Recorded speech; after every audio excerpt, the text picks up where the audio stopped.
Oh shoot, my mic. Yo, what it is? Yo, you already know what it is. Let me get on there. Whippies, man. It is about the same old thing. It's your favorite blur click every Saturday morning. We do this shit. We the new Saturday morning cartoons. Ain't that right? Yes. That's right. Yes, it's just mid puff. Yeah, we out here doing our thug thizzle, man. And yes, From is on the docket today for those of y'all who love From. We down to the last episode, which comes on tomorrow. So we're going to talk a little bit about that and what's been going on in this crazy series.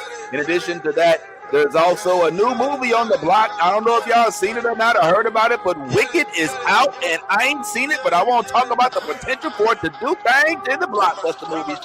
Also, Dune is out for those of y'all who haven't been watching. It is a thing. I mean, it's only one episode thus far. It's on Sundays. So we may chat on that.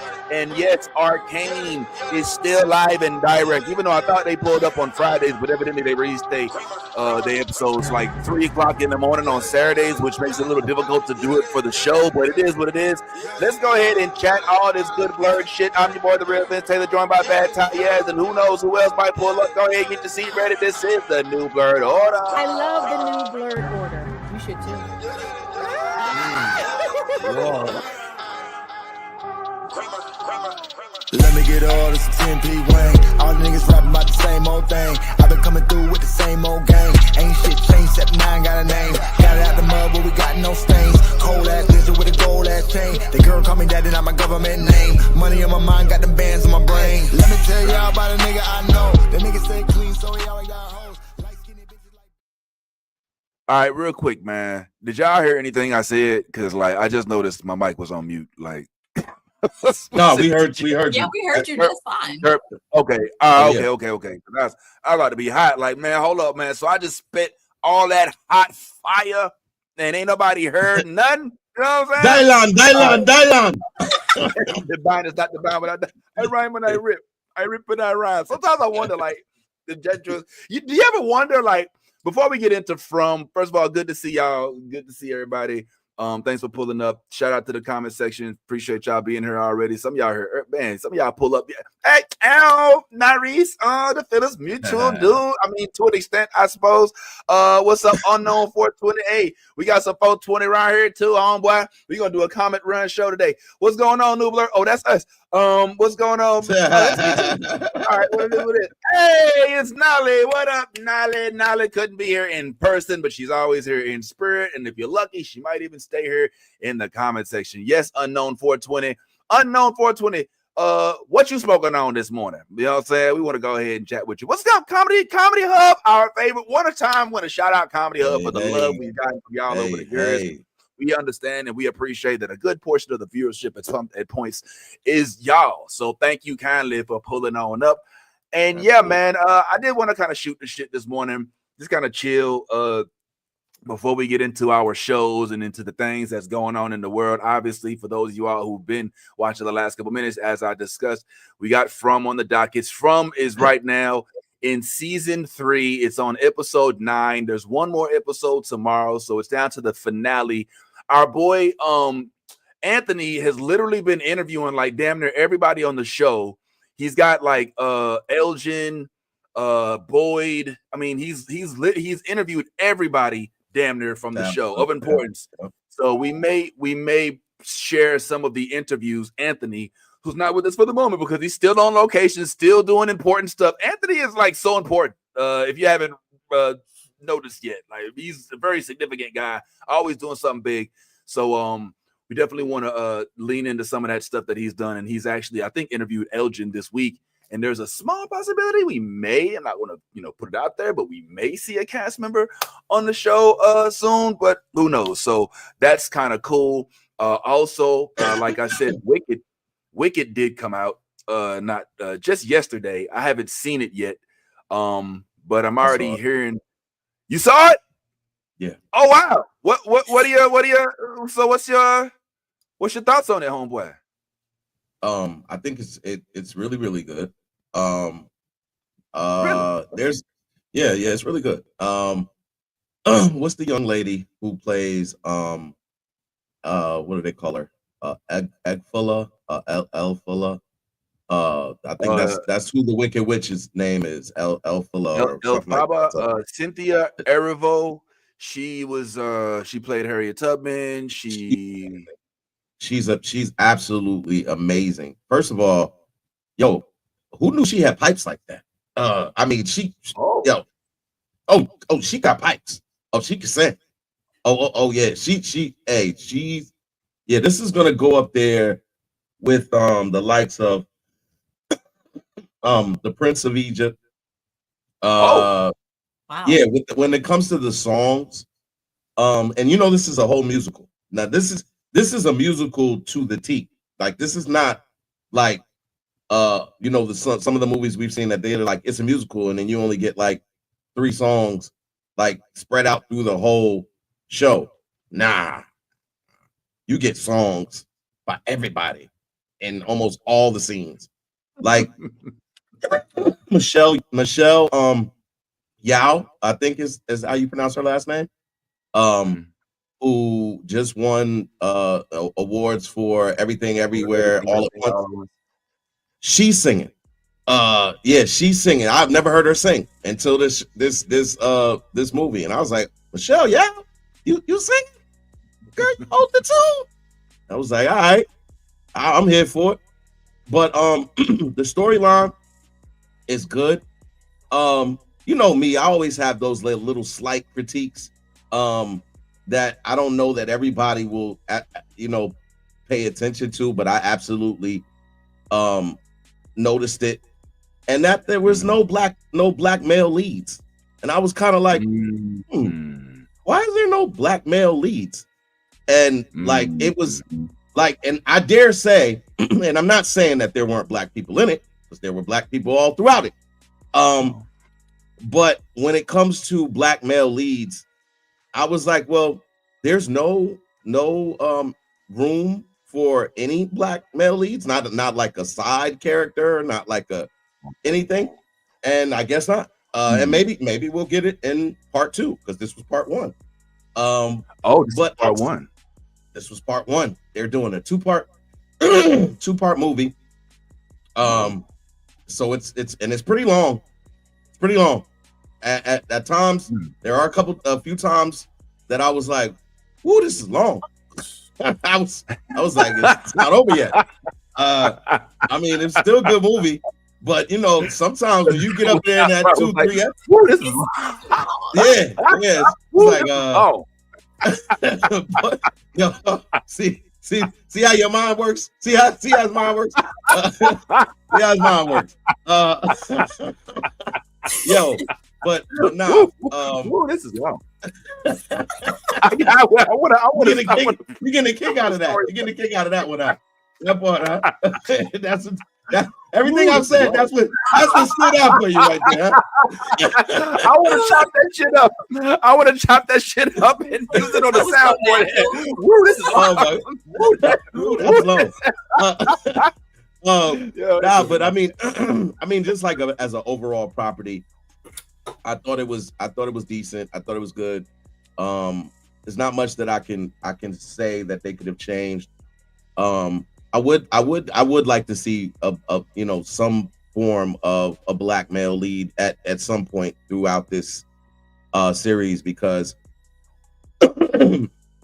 it's necessary. Like, I mean, it's like when you have the type of universe that they're building and you have these characters, and then I see how the film was, that would be pretty much my only critique, is that they should get Diddy as oh yeah, really, yeah. Hey, put Diddy in there. I'm sure he goes up in Wicked, man. We don't need nobody to buy. All of the videos. Who would go watch it then? Like, huh? Who would go watch it then, though? Would you go watch it? If Diddy was in it? Diddy was in it.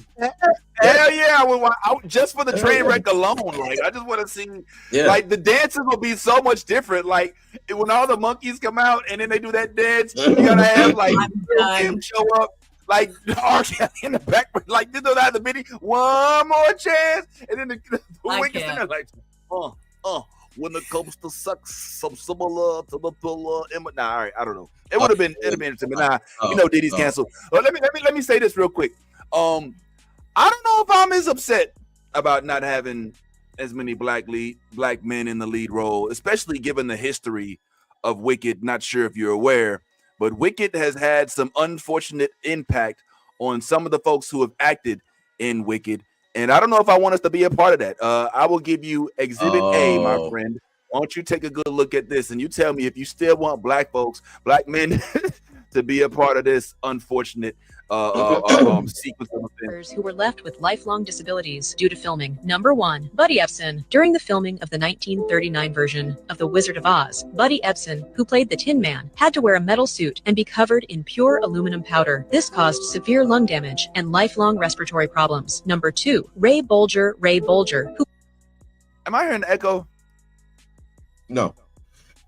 Oh, yeah. Okay, just me. Okay, all right, Ray Bolger played the Scarecrow, was left with permanent scars on his face due to the rubber mask he wore. Additionally, to create the beautiful snow scenes, the production used asbestos, a known carcinogen. Consequently, Bolger developed cancer. Number 3, Margaret Hamilton, who played the Wicked Witch, suffered from severe health issues due to the large amounts of copper toxins in her makeup. At one point, she could only consume liquid food. Additionally, she was required by the production to handle white phosphorus, which led to third-degree burns on her face and arms. Number 4, Judy Garland, the star of The Wizard of Oz, was a child actress beloved for her youthful image. However, the studio forced her to take growth-suppressing drugs and imposed strict weight control. The pressures of this life led her to a tragic end at the age of 47.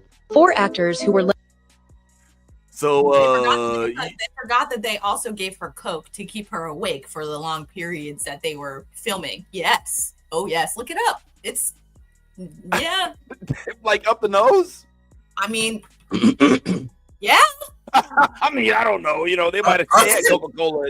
I swear to God. I was thinking like Coke. Like they didn't give it a Coke. Not Coca-Cola, like nose candy.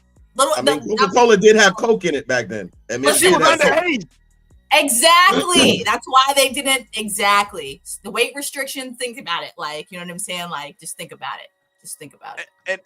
And wasn't there also like some weird shit that happened on? Didn't somebody die on set? Like, didn't like one of the little people death on the set of Wizard of Oz? One of the Munchkins? Munchkin? You saying one of the Somebody Munchkins died, yo. I swear. No. Actor died by suicide on the set of Wizard of Oz. The rumor that an actor hanged himself from the tree in the background of a scene is likely due to a bird. Okay. However, there were others safe let me see. The rumor started in 1989. Okay, the 1980 re-release cleaned up the footage, and the bird appears to be okay. So I guess that didn't happen, but the Wizard of Oz scene, no one actually died on the set. Okay, all right. Well, hey, I guess it was a rumor, so we cleared that one up, Mythbusters. Nolly made a good point too. This is not the Wizard of Oz. This is just in the same universe. Like this is pre-Wizard of Oz. So that it is, and to the point that you were making, as far as you don't know if you wanted many black leads in this movie because of that. I would say I personally would like to see black leads whenever there are black women involved, because there seems to be an absence of that a lot in Hollywood. And it's at first out. Yeah, there's a lot of movies where you have black women leads and you don't have a black male lead anywhere in the vicinity of that black woman. And this is the same thing in Wicked, which I thought I was like, so she doesn't even like talk to black, no, I'm serious. Like it was like I pay attention to this because I see it so much to where I'm like, is this intentional? It starts to feel intentional. Right. Like, and that's why I'm like, okay, all right. I see you in the background, homie. I see my man way back there in the back. He was like, I was like, I see you back there, homie. Yeah, I see you back there. But that was about as close as you would get him to any singing roles or anything like that. So again, maybe it's later. Let me just just for a second, let me indulge that since we have some time today. Mhm. All right. So to test your theory, Mhm. just with this year's movies, Mhm. true when it comes to The Quiet Place with Lupita, only Mhm. black woman role in that role. Mhm. True when it comes to Wrong. Digmanson Unsu, whatever. I don't know how to. Hansu. Oh yes. Yeah, Oh, he was in fair it, enough. but Fair enough. He was in it, but he was wasn't. in it. He wasn't like they didn't. They had like a very brief interaction. Yeah, he didn't and have it the was- role I thought he was gonna have. Yeah. Yeah. Well, yeah, we would have thought that he might have been her protector. I mean, like at that point, Yeah. he's protecting everybody else. But it was after that they you don't see them together anymore. So, but yes, Okay. go ahead. Okay. Marbles was last year, so that doesn't. I don't know if that really counts. But if you wanted to put that in there, I get. Well, Nick Fury. I don't know. Balances that off a little bit. There you go. You're over all two, right. so- In terms of if we're going to the TV universe, I guess. If we're looking at Agatha, there's no black man. Is there a man? There's no. Yes, I mean, there other than was. this, There There is. was. There is. The There neighbor. is. The neighbor. The neighbor star was in though. it. I mean, he's. I mean, he was No, pretty no, pinnacle. no. He was pretty Frankly, pinnacle he's in that. He was pretty a pinnacle in recurring. that. I don't know Okay, that he was. he- yeah, I don't know how that he was like integral in that, but he was there. He had And like and two that- lines the whole Okay, series. so, so you're 0 for 3. You're not doing very well. I'm not so trying. look, I'm justifying. I'm justifying what you're saying. I'm not trying to disprove well, you. I'm trying to say like you what got was a it? point. I would like this. Arcane, for instance. Arcane. We're watching Arcane right now, right? We're watching Yeah. Arcane. Little Man, who is, I believe, the only black male at this point, because there was a black male. They killed him, which was the brother. There's The two black brother. dudes in Brother of the princess. the brother of the princess. They killed him. So Yeah. they killed him. So he's gone. And we then Yeah, he was not. He wasn't alive. We don't No, know no, that for a fact. No, we know he's that. missing. He's missing. No, He's he's missing. dead.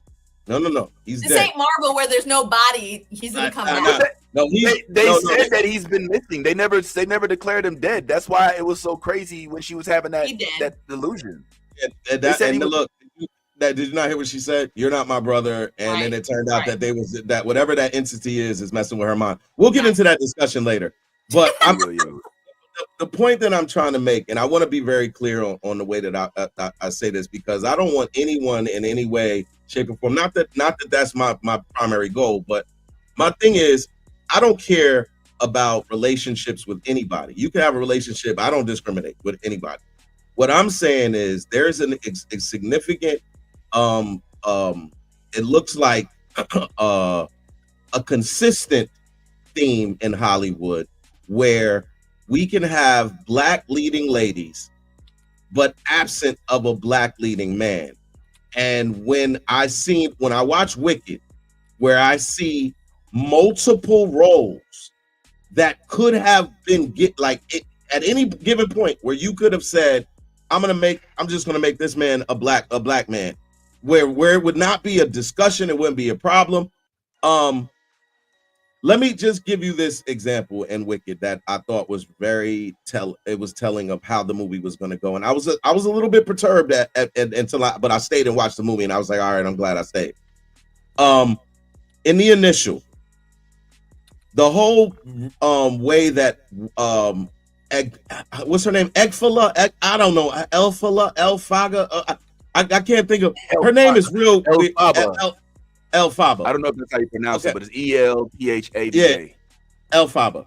So Elphaba is her mother. That like they present her. They show her mother, and her mother is with the governor of Oz, and and he leaves the house. And as soon as he leaves the house, her mother brings in a lover immediately.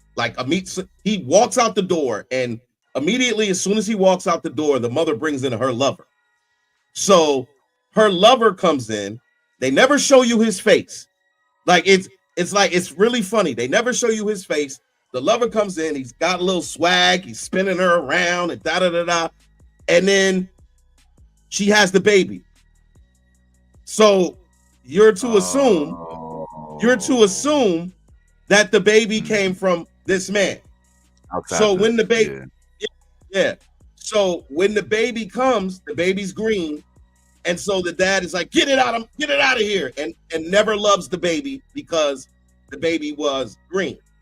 Now, there's some consistencies there, and I was like, okay. One, we have a black woman that is presented as a whoremonger or someone who is cheating on her husband. Right. That's number one. Yeah, sexualized. Mm-hmm. Yeah, sexualized. And then you have her so-called lover who comes through. He got the swag. He's spinning her around. You never see his face, but then the baby comes out green. And then the father's like, I don't want to have nothing to do with this baby at all.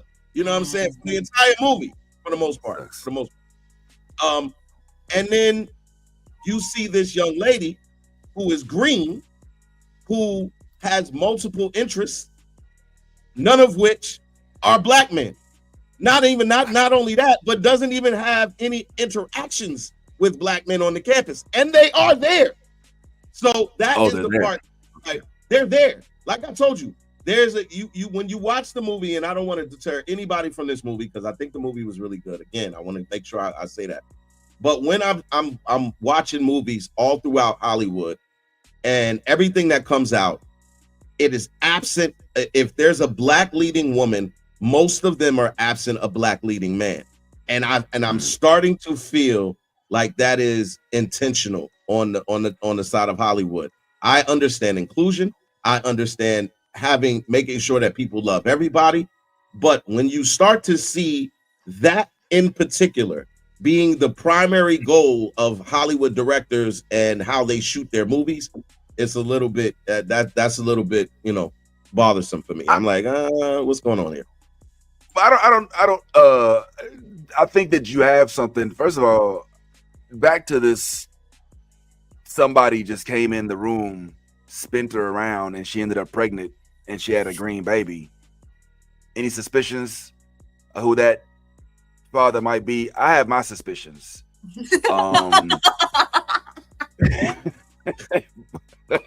But I mean, it's not either the baby is the Green Goblin baby, it's Hulk baby. I mean, who all baby can this really be? Because like, how many? If you got a green baby come out, it ain't too many. You look around the room like, all right, well, it couldn't have been him. It couldn't have been him. You know what I'm saying? Like that should narrow it down a little bit. You know what I mean? So, I just wonder how much green swag this dude has. Number one, number two. I don't think that what you're saying is exclusive to movies. I see it in commercials. I see it in billboards. There is, like I said before, I think that there is. I don't know if it's necessarily a concerted attempt to devalue a black couple or black families, or if it's more an attempt of America to try to. Let's all get along. Look, we're blending all the families. You don't have, I don't know, but there is something there. I see what you're saying. My question to you is it the black lead that you are wishing that there was, or is it the black couple? Because if the other black person in this movie was a villain, or say somebody that we didn't necessarily feel was representing the way we wanted to, but they did have a prominent lead role, would that be satisfactory to you? Do you want to have the black role and the black role be the hero or the love interest, or does it just have to be anybody else in the role? I think really for you. No, that's a fair question. Now, me personally, I would always like to see black women and black men together. I'm not going to sit here and lie. But in regards to the movie itself, no, I just wanted to see representation because I felt like everyone had an opportunity to be at the forefront. Like even like little side characters, even with their, maybe small parts or small roles. And and that is literally the problem that I had with the entire, because I was like, this is a huge movie. Like, this is Wicked is going to be one of Disney's, like, really, like, we can hang our hat on this for ages. I feel like, because the singing was great. Like, I cannot tell you enough about how impressed I was with the young lady who plays L. You know what I'm saying?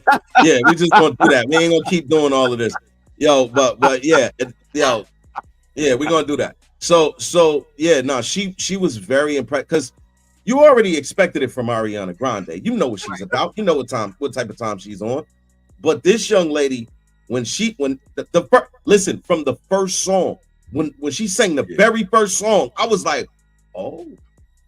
Okay. You don't be thinking their voices be augmented and like they be adding, you know what I'm saying? Like, I be thinking like in these movies, they don't be their real voice all the time. Nah, because the dude that plays the prince that dude cannot sing. No, so no. There was no who? The prince? Yes, and the Bridgerton guy, Anthony from Bridgerton, can sing. Go look on Instagram. Okay. Oh, whoa. Can't sing like Ariana Grande. Yes. I'm not talking about previous projects. I'm talking about in this movie. I'm just talking about in this movie.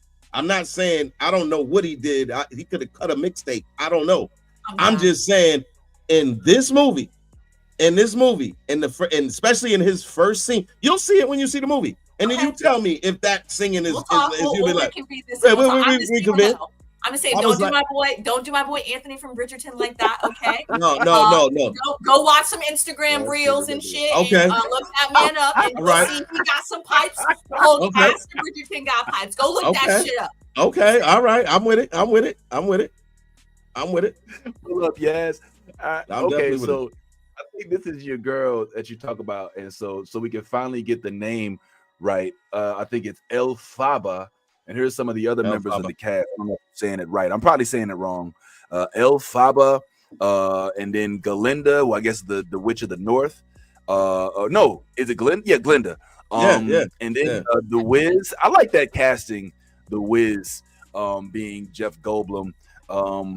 And then we got Michelle Yeoh, who I'm assuming is, I don't know, somehow instrumental in this cast. She's the headmaster. She's the headmaster. The headmaster. Like she's okay. You don't know what a headmaster is? I know you know what a headmaster is. Right? I mean, I need you to. I need you to. He's like the fucking warden of the school. Yeah, bro. Like, look, you've been on one this morning. Okay. You've been on one this morning, bro. So they call it I've known a headmaster or two in my life. I'm just saying, I didn't know if I just you know what I'm saying where we were going with this. Okay. So she's okay. All right. So this is giving like Hogwarts vibes a little bit. It is definitely like giving very strong Hogwarts vibes. Very, very strong. Minus necessarily the way that they classify. Because in the Hogwarts you're part of a either Slytherin or all of Gryffindor and all of that. So it's not really like that. It's more it's like Oz is basically it's cut up into class. Either you're poor or you're rich. Either you're poor or you're rich. You're poor or you're well-to-do. And the well-to-do seem to go to this school or whatever, and she's the headmaster. Okay. I'm excited all to right. see it. We'll check it out. So you think it's worth, and they split it into two parts. So this is essentially a Green Witch origin story. It feels like. How long is it though? Good question. It's long. I remember what you said. It's very long. It's very long. It's a good movie, but the shit is long. It's long. Like this long.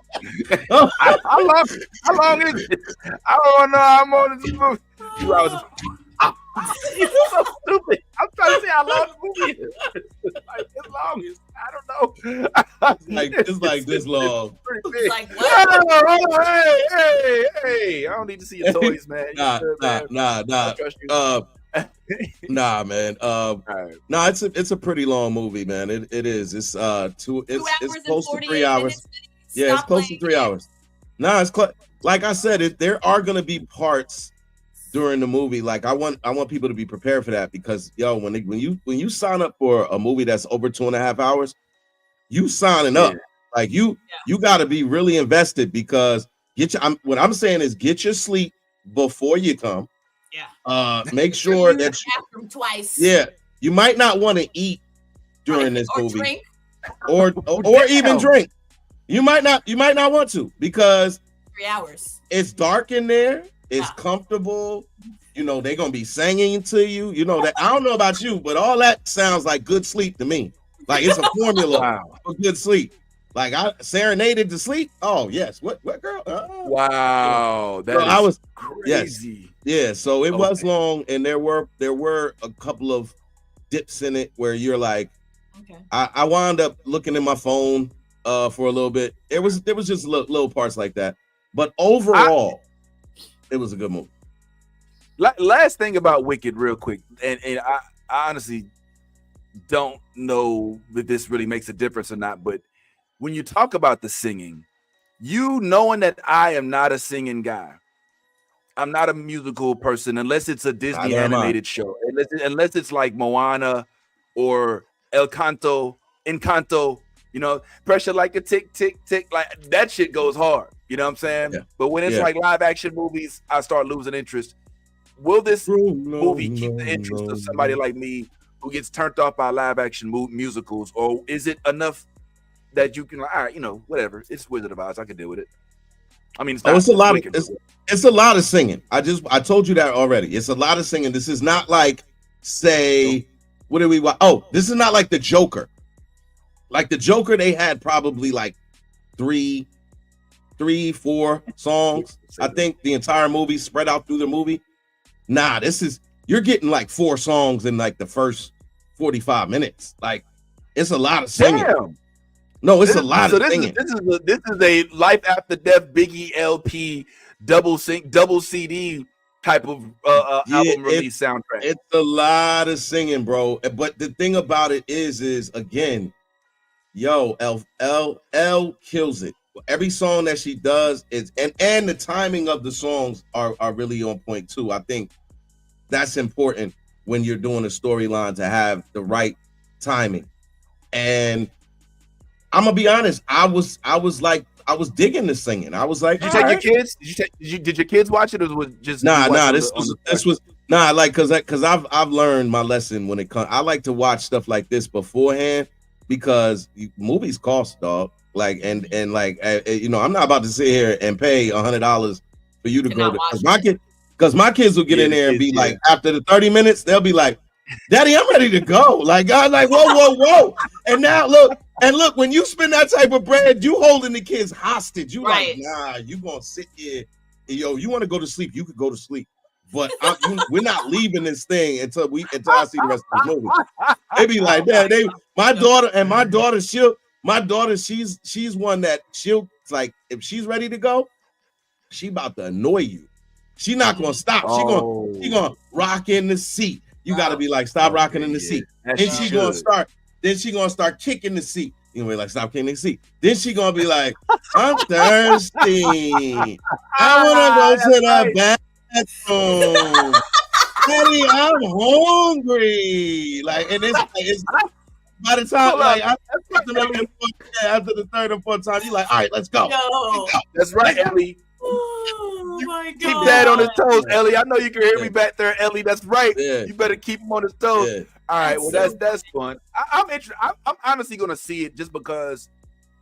Look, I'm gonna keep it real. I was a huge Wizard of Oz fan as a kid. I used to. I had the Wizard of Oz, the Karate Kid, and Flight of the Navigator all on one of those VHS tapes that I had, I recorded it. I used to just rewind it and rewatch. So I had memorized like Wizard of Oz. I memorized Karate Kid and Flight of the Navigator. And I know Flight of the Navigator that definitely ages me. Even though I think that would make a fun. Flight of the great Navigator is movie. essentially my dad. Basically, the new Star Wars movie. What's it called? Where the kids with the little kids. I forget the something the somebody. Skeleton. Where's Nolly? Nolly, you're in the comments. What's the name of the new Star Wars movie? Skeleton Crew. The Skeleton Crew is basically Flight of the Navigator. You know what I'm saying? It's basically like a kid stumbles on a spaceship from the future, and he's like 8, and the spaceship has an alien in it, and it just flies them all over like, and it's like the. So I mean that and Flight and Wizard of Oz, and I ain't gonna lie, like Wizard of Oz was just so fascinating to me. There was theatrical acting. The colors to go from the black and white, then to bring in the color, like was a big deal because it was right on the cusp of those two generations. Like you believe that this shit was supposed to be in black and white. The actual tornado, they did their best with the special effects. You know what I'm saying? And then like trying to figure it out. At the end of it, you're left as a child with this weird ass like feeling like, okay, so was it a dream? Did it really happen? You know what I'm saying? Like, okay, so he was the lion. The lion was the uncle, and you know, it's a bit of a clusterfuck. And to ultimately, I think she was in a coma. Like it's like she got knocked out while she was trying to ride, in a freaking tornado. She got knocked out and had a coma, and she woke up, and it was just it was all a dream type shit. Like it was very fascinating to me, and. Like and then the Wiz to follow up. I mean, the culture, it was just really dope. You know what I'm saying? So I loved it, even though I wasn't enough at the time. I wasn't like conscious enough to be like, okay, there's no black people in this. Just as a show, as an overall movie, it just as a kid, flying monkeys and puppies will make them sleep. You know what I'm saying? Like she poisoned this lady. They killed her sister. Like. I think this is brilliant, you know, to come at it from this angle. Like, if you look at it from the angle of of Dorothy, then yeah, this wicked witch is trying to is just evil and just trying. It's like, no, you pulled up on the scene and killed my sister. Like that's the very first thing that happens. You showed up, my sister's dead. You take her shoes, and this supposed to sit well with me. Like this is cool, you know what I'm saying? So yeah, I like the angle of like, hold up, man, maybe the devil has been what's the word? What? Brain ain't working. Misled. You know, not misled, but you know what I'm trying to say. Like, what's the word I'm looking for? The devil was. What's the book? What's the name of that book? The devil was man. Somebody in the comment. You know what the word I'm looking for is, man. The devil was miss. Like I'm trying to say, like it's not what you thought it was. Like not what you thought. See, I got to give you up because you know what bad things is happening. He said not what you thought it was. The devil was miss. Man. Why don't you Google that? Not what you thought it was. Misinterpreted. Yeah, something like that. Misrepresented. Misrepresented. Nah, it's not misrepresented. The devil was. Thanks, what's the name of the goddamn comments? We appreciate Misrepresented. The devil was. Okay, Lorraine, thanks for pulling up. Trying to help Vince. Nah, that wasn't it either. Anyone else? The devil was. I think this is a movie that Vince is thinking about writing. It was what's the word when you're charged about something, but then you're not, but then they realize that you were charged, misguided, misunderstood, true, misrepresented. Yeah, you're in the right direction. We're going down the right direction. Yeah, it's not misrepresented, but that's right. That's right. It's Yo, misunderstood. This is dope, misguided, misled. Look at this. Is crazy. We're gonna go through all of the misses. Right. The devil was framed. The devil was framed. The devil was framed. The devil was framed. The devil was framed. I love how we just went through all of the misses. I go up after you on the Don't Tell show. Don't forget that, homeboy, because I get the mic back. All right, so go ahead and have your roast session right now, homeboy. That's funny. I don't know. The devil was framed. I don't know. Misframed. I don't fucking know, man. Whatever, bro. I just try to show whatever. Yeah. But Yeah. my point is like she's introduced to us as the Wicked Witch of the West, when in actuality, you know what I'm saying, in the movie Wizard of Oz, she's a sister who's out for revenge because her sister was killed and robbed. At the beginning of the movie, her sister is robbed and killed, and I'm supposed to just sit and just let that ride. Now, obviously, they tried to paint her as a Wicked Witch of the West or the East, so that, you know, whatever. But it is what it is. Anyway, I thought that was fascinating. It's like Killmonger, exactly. Like it you gotta like. There's always a different perspective that you can look at. Right. What's up? So before we exit off of this topic, I'm not gonna lie. When you showed the picture of the goblin as her daddy, I really thought you were gonna choose Piccolo. Piccolo? Oh, yo, Piccolo could be daddy too. Yeah, it could be Piccolo. You know what I'm saying? Like Super Saiyan. You know, she's a witch. You know what I'm saying? Like I don't know. I'm just that's what my head was going. That's what my head. That bone structure just on point. You know what I'm saying? Like, yes, that's put her in the turban. Right. Telling you put her in the robes. Yo, I'm not mad. I mean, when you're looking at Elphaba, I mean, that's a black name. I don't give a fuck what you say. So you know, everything about her is black. Everything. I'm saying everything. Green. She could be from the demon realm. We don't know. You know what I'm saying? She might be from the demon realm. All right. She could be from that same place Piccolo from. Which I mean, I guess since they all got pointy ears, I guess everybody is a demon now. A Supreme Kai. She's a Kai. No. I don't know. Could she be just saying, he picked her up, swinged her around. You didn't see anything. I'm just saying that's some Super Saiyan shit. Yo, I mean, Bruce Banner, Gamma Ray, anybody? I feel like she'd be more like Hulk. You know what I'm saying? Yeah, a little more like, Hulk. Yeah, okay. Like She-Hulk. Right. Wise, you know what I'm saying? Like the muscles be there more, you know? Yeah, a little more muscles. Okay. Get more Piccolo vibes. Green Giant, anybody? Remember? No, okay, we're going way back. Green Giant. I don't. Green Giant. Jolly Green Giant. Yeah. Ho. Oh my God. All right, no, ho. Yeah. Jolly Green Giant. Piccolo, black man for real. We know Piccolo, black man. You know what I'm saying? Yeah. All right. I don't know. Somebody, we gonna figure out who the daddy. All right. Between now and next week, we're gonna come up with a list of suspects. All right, and we're gonna take them to Mari on the next show. So yeah, that's your homework, everybody, to figure out who the daddy is. You know what I'm saying? On Wicked. I did want to ask y'all.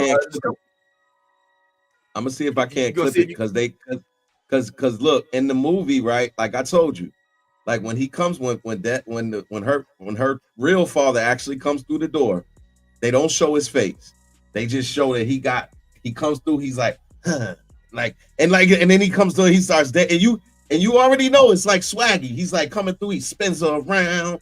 And then there's one like little, and I'm watching it at the movie, so I couldn't clip it, but there's a part where you see for a very, very brief second, you see his side profile, and from his side profile, he looks like he's a light-skinned black dude, or like he could be like Hispanic, but you can see from the profile that it's something going on there. And then when that baby came out, and Daddy was like, hold up, that baby's green. I know who it is.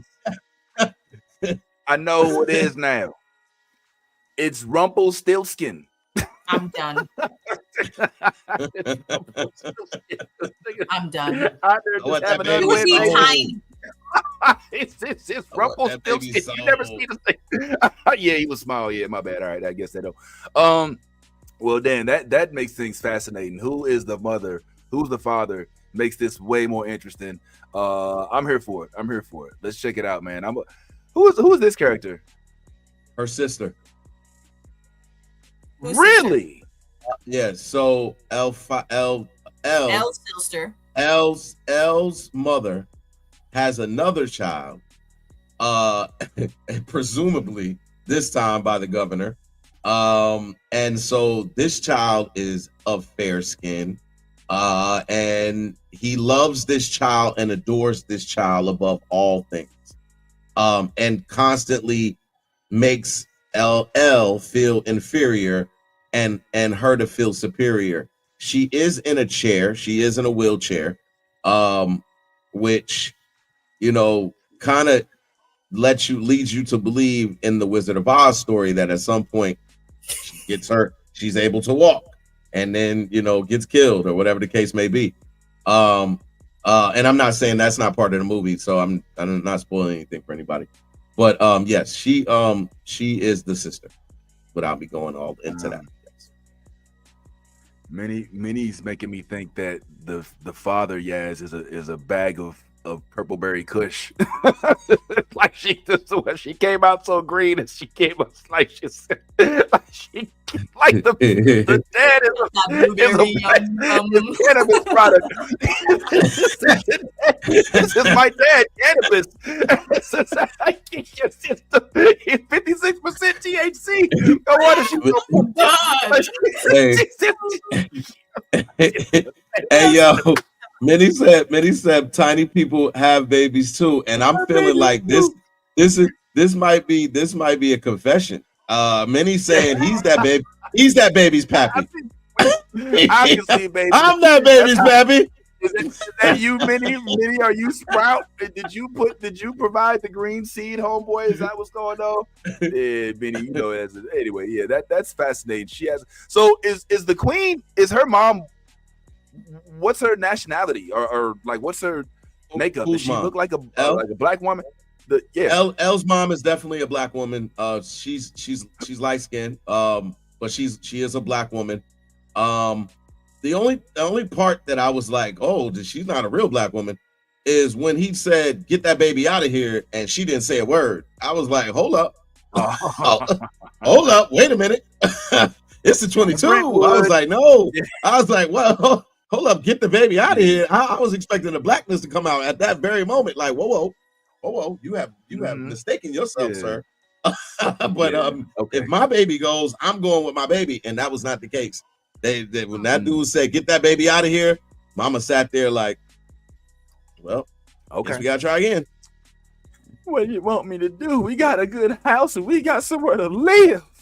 That's the days it is. All right, well, I'm gonna check out Wicked.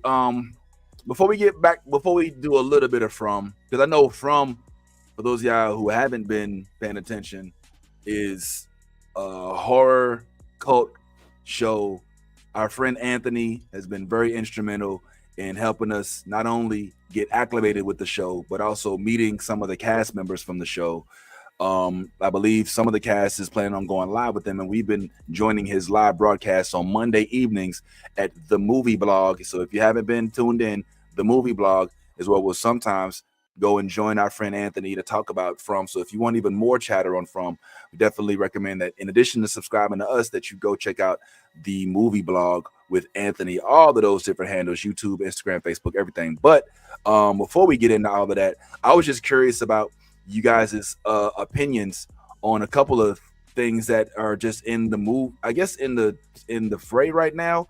So I'm just going to throw these things up real quick, and we'll just, get an idea of what it is you're thinking about them. So Laura Croft is now about to be played by Sophie Turner. Is that the girl from Games of Thrones? Looks like the girl Game of Thrones, don't it? Game of Thrones. That's her. That is her. Do we trust her with any franchises after what happened with X-Men? She played. Well, that's what we're having this reservation. That was the Dark Phoenix. Yeah, Dark Phoenix. Do we have any faith in her capability of maintaining a franchise, even one as, let's just say, niche as Tomb Raider? I don't know. What do y'all think? I think that the story is strong enough and she does do great acting. We have seen it in Games of Thrones. You know what I'm saying? So it's not like, I mean, yeah, man, I'm not trying to knock you. So her character went through the most bullshit. If you really think about it, out of everybody, I mean, no. If you really think about it, like since she left, she went through. I mean, she didn't even get back to her house, and her house was burned down. I mean, Arya chose to go through there. Sansa was a product of her choice to fucking go to the castle and be the wife of fucking Joffrey, and then was tortured for years after that. Did she happen to by chance have her manhood chopped off? Listen, okay. Because that dude suffered quite a bit. That was one instant. He had years. Did she get beheaded like her father? I mean, Game of Thrones, a lot of motherfuckers suffered a lot. And I mean, I ain't trying to knock the shit that she went through, but her basically, Joffrey didn't want any intercourse. So her job was to deal with the fact that her husband was the murderer of her father. And that sucks, but no physical torment, right? I mean, no, he did. He did physically torment her because he took her virginity. Who, Joffrey? Yeah, did he not? No, I don't remember that. They never had. They never. No. She didn't lose her virginity until the one that chopped off old boy's stuff. Remember, she got. Ramsay was the one who tortured. Yeah, Ramsay was the one who tortured. Yeah, he's the one who raped her. Yeah, and that's what I'm saying though. She did go through a lot. That's what I'm saying. I thought she was a little dry. I thought she was good. I thought she was good too. But I'm just saying, so you think she held it down? Is okay. So I mean, it's not like it's going to be horrible. But I'm just saying, her in general with the Dark Phoenix and everything like that. I don't think that was all directly her fault. I think it was also like the writers and directors. You know what I'm saying? Like that franchise was dying in that time period. You see what I'm saying? They were trying to revive it with different projects and shit. And I just don't think that at that time period it was the right call. You know what I'm saying? Like that whole movie was like, I just don't think that was 100% her fault. So I'm sorry. Yes, go ahead. My bad. No, you're good. You're good. I was gonna say I'm reluctant to accept her as an action star yet. You know, let's not forget that the last one to make the Tomb Raider franchise a success was Angelina Jolie. And despite everybody not seeing that movie, she held it down for I think 3 consecutive Tomb Raider movies. And you know, Angela Jolie is Lara Croft. You know what I'm saying? Like she looks exactly like the character from PlayStation. So and I mean, for people to, you know, I mean that's just crazy. So I'm hoping that this does fairly well, but at the same time, it didn't work for old girl. They tried to give it to old girl from the robot movie. I swear to God, bro, I have no brain cells left. What was the one robot movie? Where she was I don't remember shit. Just describe it. We can try and figure it out. She was a robot and she was like human and Alita? Deus Ex Machina. Oh, okay. Ex Machina. Yeah, I see that. She was an Ex Machina, and they gave her Tomb Raider, and she didn't kill it. So I don't know, man. The Tomb Raider franchise. Maybe we should go back to making the games. Let's generate. Well, I don't know if the live action Joy is working. What's up? I was just gonna say that too. I don't know why are we so like why is Hollywood so obsessed with this Lara Croft Tomb Raider series? Like, right. I think we had enough of it. Like, you already alluded to it. Angelina Jolie did three movies of this, and then I just most recently saw the animated series, which, if I'm be honest, I wasn't too impressed by. I was just like, and matter of fact, I didn't even finish it, to be honest. I don't even know how good it was. If it was, I watched like one or two episodes and I was like, this is not really, it's not my cup of tea. I don't know what this, what is the allure behind the Tomb Raider series? Like, this is maybe. Because it was so hot, you know what I'm saying? Back in the 90s, they're trying to bring everything from the 90s back right now. Like, if you really, really think about it, the clothes, you you know what I'm saying? Everything from the 90s is back right now. Like, it's such a big deal. Like, it was you know what I'm saying? So it's funny because, like, you know, now we're getting all these movies that are games from our past. You see what I'm saying? And like, it's trying to keep up with the, you know, it's you know, like the nostalgia of it. And it's yep, they're definitely trying to make money off. Yep. And I don't know. I don't think Sophie would be a good replacement for Angelina. I think they have plenty of other options that they could have gone with that look more like the character. You know what I'm saying? Because are they going to dye her hair brown? Is she going to be a redhead? I don't know.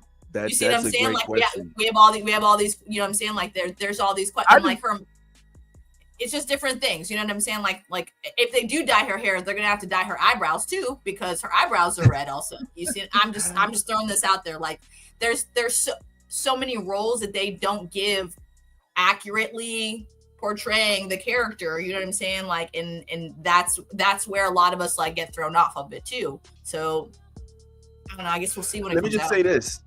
I don't English born. Say what? English? Isn't she English, like English born? Isn't she like British? From she's British born? Something like that. Like, I would assume so. I don't know. Because I noticed that in the animated series, and I think also like that was always a thing that they're trying to, you know, that she's supposed to be of English or British, you know, descent. But isn't she like Australian? I'm trying to find out right now. Let me see. Sophie Turner. Oh, I don't know. Laura Croft, the character? I don't know about that. I don't think she has like an Australian kind of, you know what I'm saying? It's something. I thought it was British. I thought it was like more like British. In general, like. Okay, so it looks like she was born in. She's from Northampton, Shire, England, UK. Yeah. Okay. Yeah. So she fits the bill. Well, all right. Well, that's a whole other thing. You know, I'm gonna just say this. I think that Sophie Turner. I mean, obviously, we're just movie watchers and show watchers, so we're not the experts on being an actor. But I think that she would be really well served by doing some sort of lesser project where it doesn't involve her reclaiming and reprising the role of an extremely popular character. These last few roles that she's been thrown in are way too much pressure for somebody who hasn't really established their own self in the acting realm on their own feet without being Sansa or Rogue or Laura Croft. Can she just be Betty do-gooder for a little bit and just be a regular person, just a member of a cast, and not necessarily have to hold an entire franchise? I mean, she was just Sansa in Game of Thrones. She wasn't like the main character. She was one of a huge cast of characters. Like, I don't know if she's ready to hold any franchise on her own right now. I just don't know if I've seen that kind of interest in her as an actor to hold a franchise. I wish her the best of luck, but I feel like there may be some skipped steps going on here. Now, to follow that up in the realm of Game of Thrones, go ahead, bro. Go ahead. I was just gonna say, there's no steps in that in regards to that. Like, what you call Aaron Pierre just blew up off a movie that he held his own on, and that was just an opportunity that he was given. It wasn't because he like it, like you could sit here and say like all of the stuff that he did prior to that. Like he did do the Malcolm X and I think Martin Malcolm movie. But a lot of people didn't even watch that. So like they don't even know, you wouldn't even know his performance from that, whether or not it was good or not. So I think with Sophie is deserving of her own property if the writing is good. And because that is very, I think you're blaming her for bad writing because that Dark Phoenix movie was terrible. It was the way they wrote it was terrible. There was so many different ways they could have went with that, and that was not the way to go. But that was why that movie was bad. It wasn't because she acted terribly. It wasn't because it's not a testament to her acting chops. I think that as a leading lady in Hollywood, there are a couple of things that have to be present. You have to be what Hollywood considers quote unquote beautiful or marketable. And I think she's that. I think also when it comes to a Lara Croft, Lara Croft, you have to be athletic or have an athletic figure. She's tall, slender, which could be, I guess if she gets in there and trains a little bit, she could, turn into what Angelina Jolie was, which was fit during her role as Lara Croft. So I think all of the things that, and remember, I asked initially, was she of or British born, or was she of English, descent? And that plays into the role as well, because I do believe that is that accent is something that they again, I watched the animated version. She's got a British accent. I think they tried out a form of a British accent with Angelina Jolie. Like she had somewhat of a British undertone. So I think you're not giving Sophie Turner the credit that she deserves, because her resume is extensive. Right. Even though you're saying she played secondary roles, she played a secondary role on a huge series in Game of Thrones, and she survived it, which speaks a lot to where they valued her as an actress. But here's my point. Go ahead. Yes. I was just going to say, and if you really think about it too, people know who she is. You see what I'm saying? So that's another thing as well. And it's easy to choose somebody we don't know and no one cares about the movie. You know what I'm saying? Like the movie or series coming out, and they're just like, oh, okay, maybe I'll watch this. But fans that like Sophie Turner, that want to watch Sophie Turner, they're going to pull up just to watch her in this new series. So that's something that also they're caping on as well, because everyone knows who she is. And we know, like Bad Ty said, she has an extensive resume. Yeah, she's been a sub character in them, but she's still pretty good at what she does. You know what I mean? So it's not like we don't know who she is and her capabilities. This is just now her getting the limelight that she's finally due, and we'll see how her range goes. Or maybe she's just going to be, the secondary character. You know what I'm saying? Like this is her chance to shine. So I don't know. I think we just wait and see how it's going to be, and then we can have an opinion about it. But you never know, like with Lara Croft when it first came out, with Angelina Jolie, we were like, and then we all fell in love with it. So you just never know. You know what I'm saying? Like that after she trains and does everything and starts like looking muscular like her. I mean, we could see her as nothing. I mean, Angelina, who? You know what I'm saying? It could be Sophie. Oh, you see what I mean? That'll never happen. Nah, Angie will be our first. We don't know though, because we haven't seen it yet. I'll say this. The thing that's really helping her with this project is the fact that it is a series and not a movie. Had it been a movie, I'd have a lot less faith in the project, because it puts too much onus on the 2-hour project as opposed to an 8 to 12 episode series where she has the ability to kind of flesh out the character. But I just want to real quick before I make this point to counter Ty's point, I want to shout out our comment section because they are so funny. Like Dizzy just made me, if I had milk, I would have snotted out my nose. I like the games, but Tomb Raider story is pretty uninteresting to me. That shit ain't even meant to be funny, but it's hilarious to me for some reason. Serenity, let me just give you shout outs because I see that you watch the replays and you always leave comments. And I just want to, while we have your attention live in the room, I want to big you up for being such a proponent follower and for listening and for pulling up to the replays and still leaving your comments. I read every single one of them and love every single time I see something posted from you in the YouTube comments. Shout out to everybody else as well. If you're watching us on anything other than YouTube, go ahead and make sure you subscribe to us on YouTube, because that is where we get the least amount of cancellations, because Facebook ain't shit. And you heard me, goddammit. I said that shit. You ain't shit, Facebook. I don't give a fuck. Go ahead and cancel us on there. Ain't nobody watching us on that shit anyway. We only on there because my mama on there and she won't know if I'm alive if I'm not on Facebook. So to talk to Ty real quick, just to kind of talk about that point, Aaron Pierre is getting the role of Jon Stewart, because of Rebel Ridge, because of a lesser known project, because he was showing how he actually has the capability of holding down a Jon Stewart in another role. That's exactly my point. I'm not saying that Sansa. I'm not saying that Sophie is incapable. I've never even mentioned her acting role. I don't think that she did a poor job of acting in Game of Thrones. I don't think that Game of Thrones gave her a role that allowed her to really show all of her acting credentials. Now, don't get me wrong. I haven't seen all of her projects, so I can't sit here and just speak on whether or not she's capable or incapable. What I'm saying is that right now, after her Game of Thrones fame, she's been thrown into some huge projects without anybody having any prior awareness of whether or not she's even capable of holding down these projects. And I don't think that that's fair to her. 100% I agree that the writing has to be perfect, but in a bad project, even good actors have been able to shine.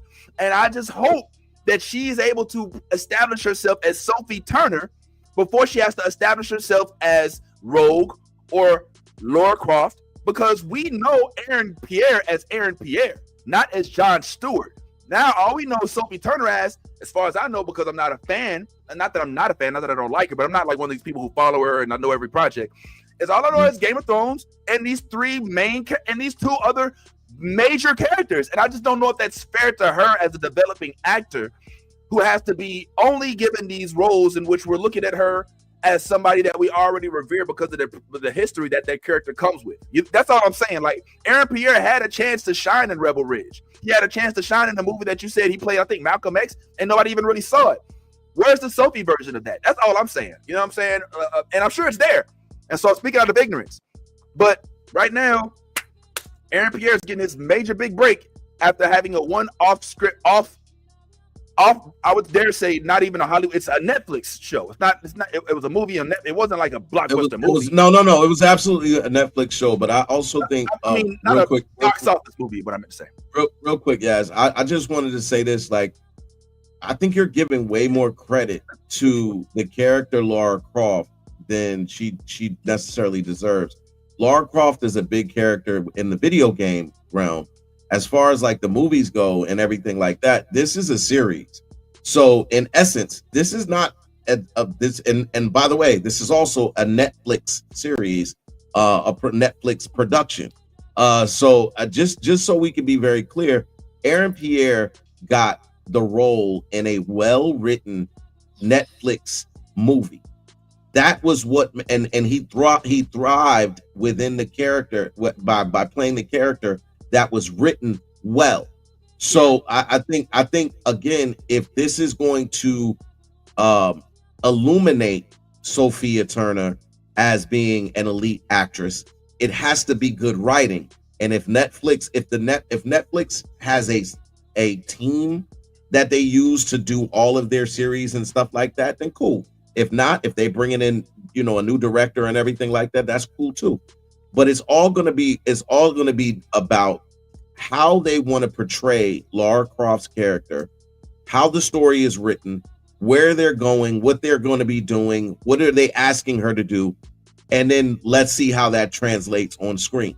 So I think I was speaking to the point that you had made earlier, where you said that you didn't think necessarily that she had done enough to deserve the leading role. And what I was saying was, the word I didn't use was deserve. I didn't use the word deserve. Okay, okay, but yeah, to the same point. I'm just saying that basically it's not even one of those type of deals, because Aaron Pierre, despite the fact that I mentioned the other properties that he's been into, plus we know he was in the underground and things like that. So those were all slight projects, could be big projects according to whoever's the person viewing it. But I'm just saying that he took an opportunity and really thrived in that opportunity. This is an opportunity for Sophie Turner to thrive within the character and thrive within the opportunity. So if she takes that opportunity and excels, then we'll be talking about Sophie Turner for other projects and other stuff. We already know Marvel don't have a problem probably going to be messing with her. You know what I'm saying?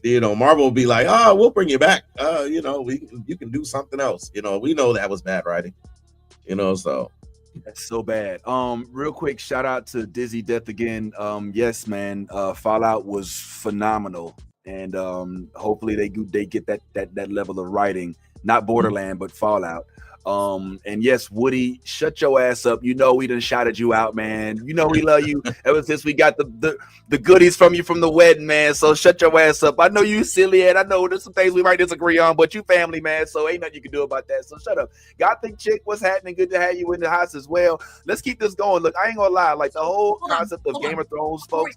Go ahead. Before we move on, so actually, Gerard, very good point. So Barely Lethal. I totally forgot about this movie because like I watched Anthony's in the house when it was like so long ago. But she did play like the bad guy, like the villain, basically in that movie with Haley Steinfeld, and she was actually really good. It was like very action packed, and like like they were like fighting each other basically. Like it wasn't bad.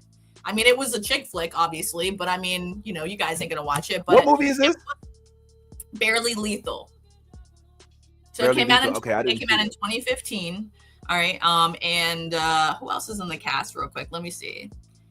It had like Jessica Alba was in the movie. It had like a bunch of people that we like, Dan Fogler. It had a bunch of actors in it, but like it was pretty good. It was a decent movie. It wasn't bad. Like for a chick flick kind of movie, it was pretty good. It was like a high school drama type thing, you know what I'm saying? Undercover agent type shit, and like, girl drama. It was like a Totally Spies, but in real life type shit. You know what I mean? It was actually a pretty decent movie. So, and she did play like, like I said, she played the villain, the anti-hero that was trying to bring Haley Steinfeld down, and she did a pretty decent job. So I don't say, that's what I'm saying. Like, don't discredit Sophie in what she's done being, you know what I'm saying, like the secondary character, because this could be her time to shine, and we can see her, you know what I'm saying, like we could see her in a whole new light, like now we do see Aaron Pierre. So that's what I'm saying. And she could be in more things now. I mean, she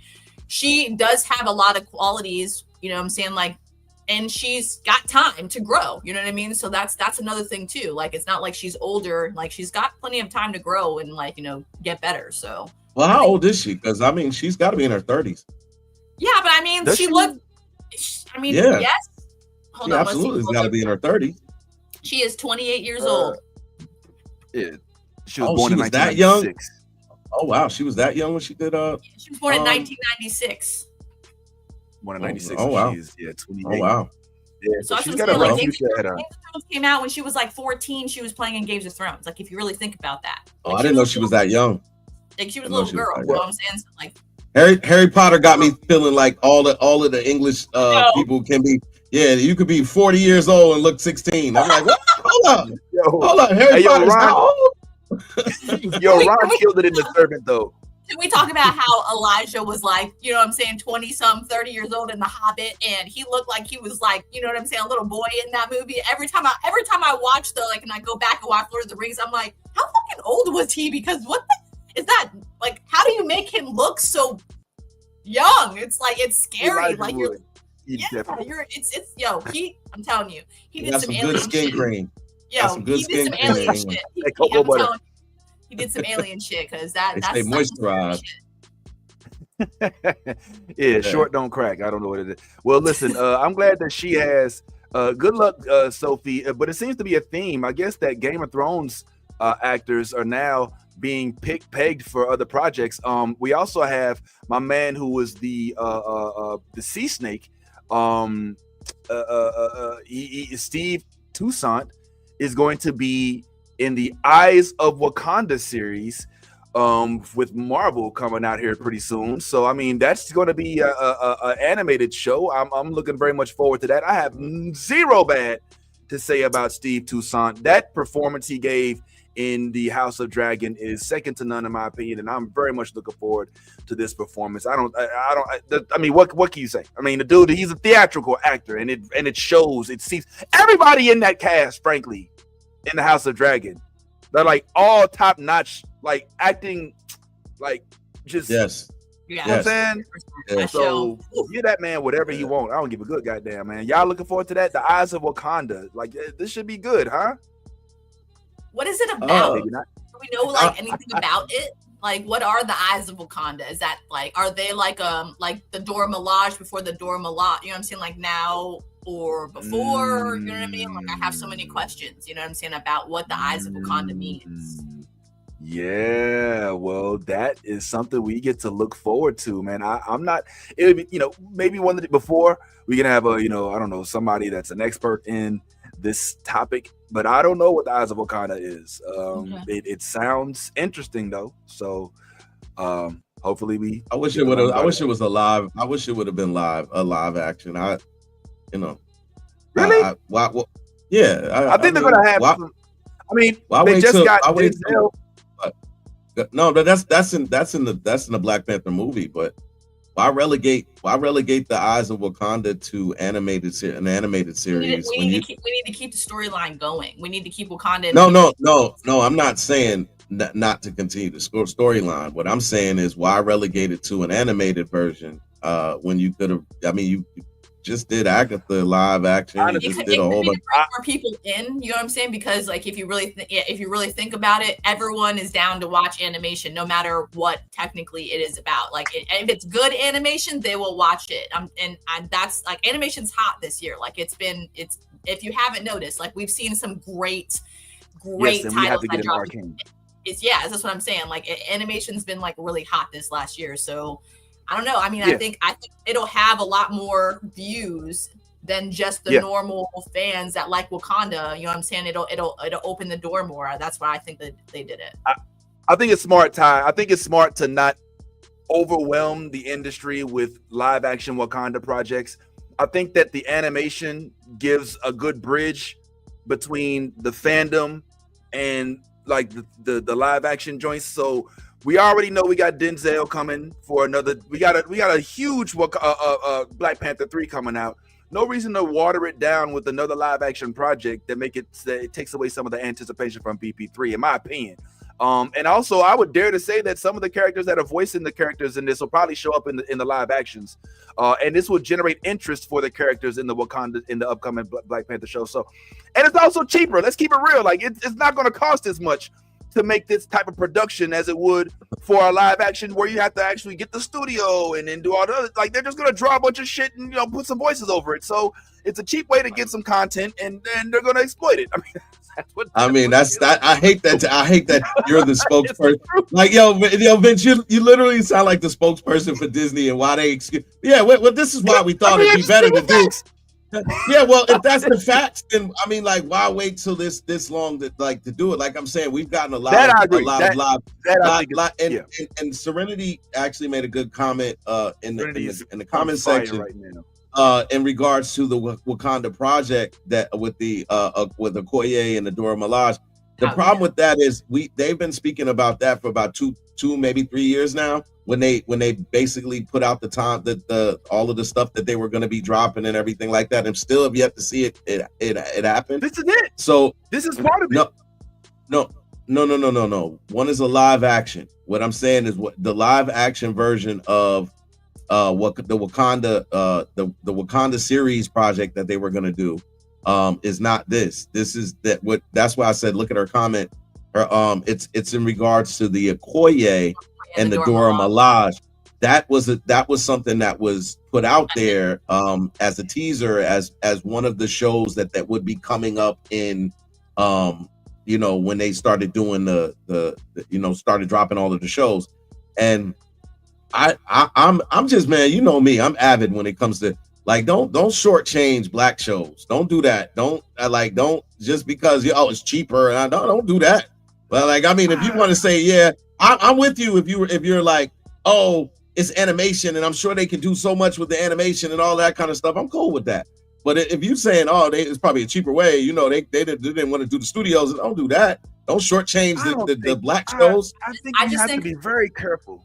Ahead, I just think with the what ifs, the way What If has hit for Disney with its animation and the different styles that they have done with the different stories and stuff like that, that is probably why they went in this direction. Because one, right now we can't carry on Black Panther's story because we're still kind of in limbo with that. The fact that, Chadwick Boseman has died, they haven't figured out how to kind of integrate a new, what I'm saying? Even though his son is now here. We still haven't had any progression on that storyline that we've already come to know and love. So if you really think about it, the best way to kind of like get us back into Wakanda and stuff like that is to do it in the style of What If, so that way we can fall in love with new different characters that they can grow off of, and we can have descendants of the characters that we love, and then them carrying on, you know what I'm saying, whatever leniency or, you know what I'm saying, there. Because if you gotta think about it, like Okoye, you see what I'm saying, she came from someone in Wakanda, you see what I'm saying?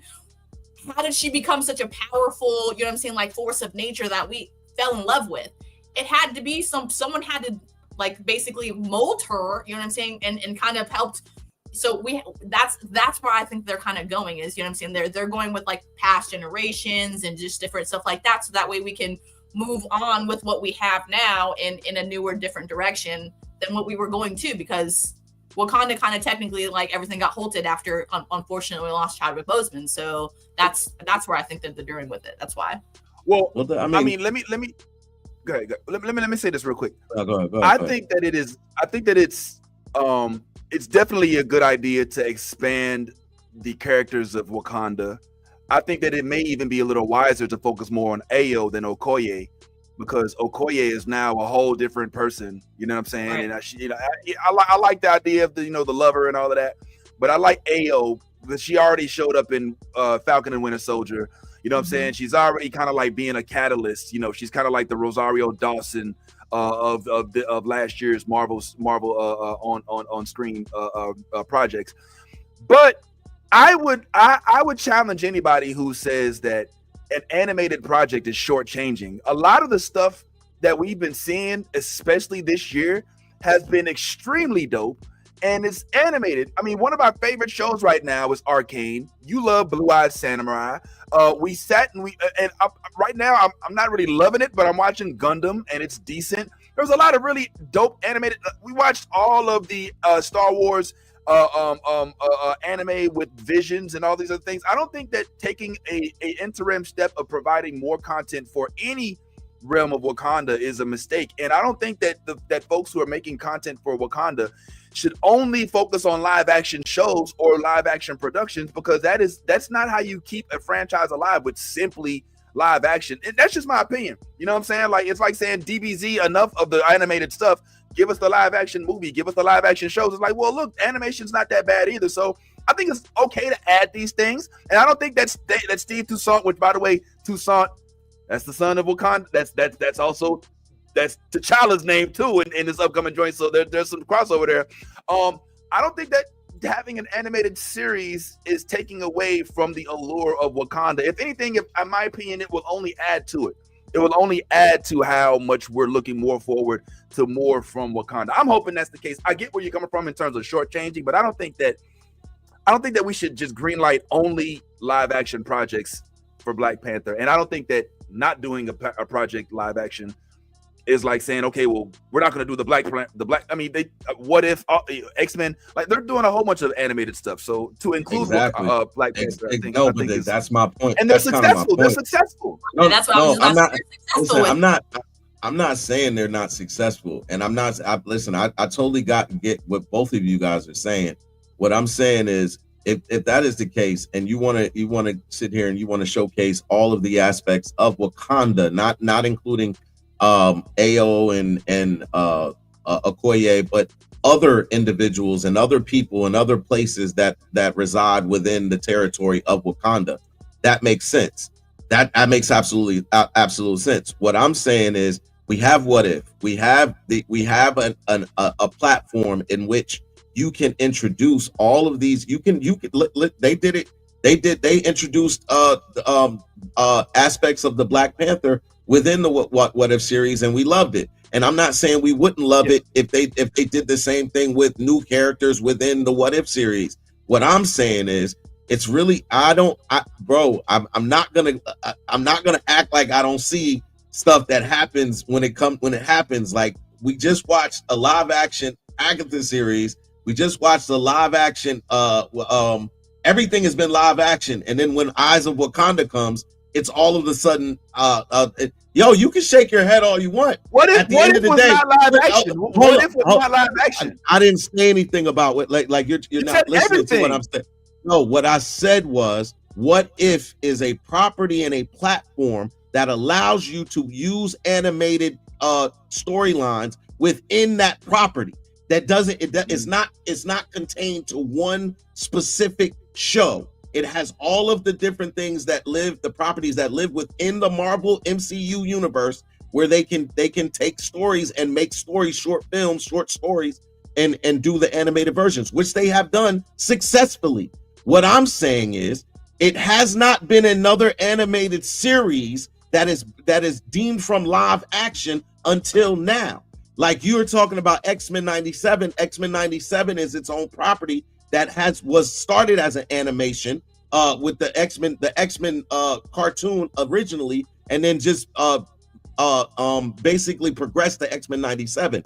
What I'm saying is, you're going from Black Panther live action to Eyes of Wakanda, which is animated, where I've not seen that done with anything else. And that's what I'm saying. If you're introducing Eyes of Wakanda, which is supposed to be showing me all the beautiful landscapes of Wakanda, all of the stuff that goes on behind the scenes that we didn't see in Black Panther, all of the things that are available within this territory, then I want to see that. And yes, it is shortchanging when you can pay actors to play these roles as opposed to just doing voice acting, which voice acting does not garner the same salary as a person who's actually playing in these series roles. I know what the hell I'm talking about. So that's why I'm saying, when it comes down to it, when it comes down to it, explaining to me why it's okay for them to have an animated version of this is, I'm like I already get it. So it's not that you're just talking to the wall. I think production wise, in order to give us the different landscapes that we're looking for in like Wakanda and like the details and why, you know what I'm saying, it's like Wakanda is the entity and country that it is. I think that animation would be the best way to do it, because trying to make those props would take forever if you really think about it. Trying to make those scenes, trying to make it would. Think of how long, I mean, think of it this way.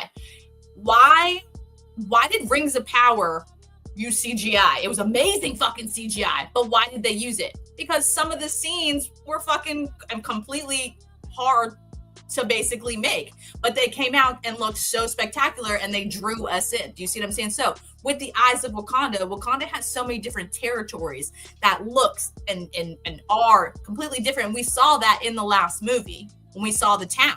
You see what I'm saying? Like, and when, you know, it's I think that's why that they chose animation, because it would be slightly easier and more realistic if we use animation to have you see what I'm saying? And there's so many different, if they're going to do it like the What If series and they're going to show us, you know what I'm saying, it's Eyes of Wakanda, so it doesn't like you to slide out like, you see, they don't really like explain to us what we're going to be seeing in there, if it's just about one specific story or if it's like the What If stories and it's, you know what I'm saying, it's about the region. You can look at me however he wants. So what you're saying, so what you're saying is it would look more realistic to make it animated than to use CGI to make it look realistic. So you okay. If they were to do a live action to make the scenes that we're looking for, the scenery, the backgrounds, everything that we're looking for, it would be it would take forever, and it would also be like nearly impossible to capture it in the way that they want to capture it. That is why I used Rings of Power as an example as to why they use CGI for their scenes and why it looks so amazing for it, because they had built some props, yes, but they use CGI to help us more, you know, captivate us with how the budget was. So yes, you did see Wakanda Forever though, right? You did see Black Panther. You did see Black Panther. Amazing, right? And we know that, but like, think about it. That was one small city. If they're trying to show us so many different places in Wakanda, because Wakanda is a giant. What did they show us, Talokan? You see what I'm saying? They did show us places in Wakanda. And Wakanda Forever, you got to see. They're gonna do it like the What If series though, and they're gonna like have, you know what I'm saying, like different kind of characters integrated in different areas and regions. That would be easier to do on animation than it would be in trying to. Let me just say this. I despise when folks are adamant about making things binary when they aren't binary. This is not a binary decision. It doesn't have to be either you give me Black Panther live content or you give me animated content. This is an attempt to make the world of Wakanda more expanded. And I don't think that in any situation should we frown upon an animated anything with Wakanda as long as it doesn't impede a future live action project. So I get where you're saying it would have been nice for this to be an additional live action project, and I see where you're coming from, and I agree it would have been dope. But if the question is, okay, are we going to work on Black Panther 3 and a live action project, or should we focus on Black Panther 3? Let's do some animated stuff in the meantime, and then let's continue to build the world of Wakanda in whatever way that is, whether it's animation, whether it's cartoons for kids, whether it's adult shows with live action. Let's keep adding to the fray the way Marvel does with all of their shows, the way Star Wars will not just be live action, but you'll have a cartoon, you have a video game, you have all these other things. I think that it's smart to expand the franchise that way. Is it cool that it's maybe shortchanging a live action project that we want? Maybe not. But I think that we're shortchanging ourselves when we say we want only one type of product from this franchise. And I think that it's wise to expand to the animated realm. Doesn't mean that it's a replacement for future live action projects, but I don't think that we should, when they say we're giving you something animated, say, nah, fuck that. I only want live action. I think that we should definitely have a room for whatever Wakanda universe, as long as it does not take the place of our beloved live action characters, which I think is ultimately your main concern is like, you don't want them to be like, nah, just give us the animated, fuck the live action. You're like, nah, live action is priority. We'll take some of that animated shit, but don't try to use the animated shit to take away the project that you said. Let's remind each other that the Wakanda project was a rumor. We don't know whether it was really actually coming to fruition or not. And I ain't gonna lie. Like, that's my point. I would love to see, but we don't know. Rumors are rumors. But anyway, we said enough about that. Let's throw a little bit of DC in here, and then maybe chop up a little bit of From at the end of this. But there's some DC movements amok as well. I don't know if y'all are aware. I don't even know if we want to talk too much on these because honestly, I don't know how significant you consider this stuff or not. But I don't know if you all have any feelings about the fact that now, evidently, there will be, looks like another Gotham movie of sorts. What say you about this right here? There is the dude that plays in Halo as Master Chief, and the guy who plays Captain Pike in Star Trek. I guess they're going to be in another Batman film. Did we ask for a Batman? Like, what the fuck is this? Is this the Batman? Is this the sequel of? Is this? Okay, yeah, but this isn't something. Is this Matt Reeves? You know, are we talking Pattinson? Are we talking? No. So, what the fuck are they doing? What the fuck are you doing, DC? Enough of these Batmans. Like, this better be. Hold on. New trilogy will be a 3-part trilogy. What do you mean? That's like they've already said that. They established this on the onset of the arrival of that Matt Reeves universe is separate from the DCU. Yeah. His Batman exists, everything that exists in the Matt Reeves universe is Matt Reeves. This is DC's attempt to bring back and I was about to say that too. When you said Nightfall, Batman Nightfall, I'm like, that sounds like a animated series. The DCU is still going to be heavy. Listen, they're going to be heavy. The DCU is still going to remain heavy in the animated aspect of their stuff. Their stuff has always been heavy in the animated aspect of the projects that they put together. So I'm not opposed to this at all. Anytime, Yeah, it's animated, so I'm not opposed to that at all. I mean, but like I think the DCU is doing the right thing, which is stepping back away from the Batman projects and all of that kind of stuff, and letting Matt Reeves do his thing. Like we don't want to conflict. We don't want the Battinson and the Batfleck.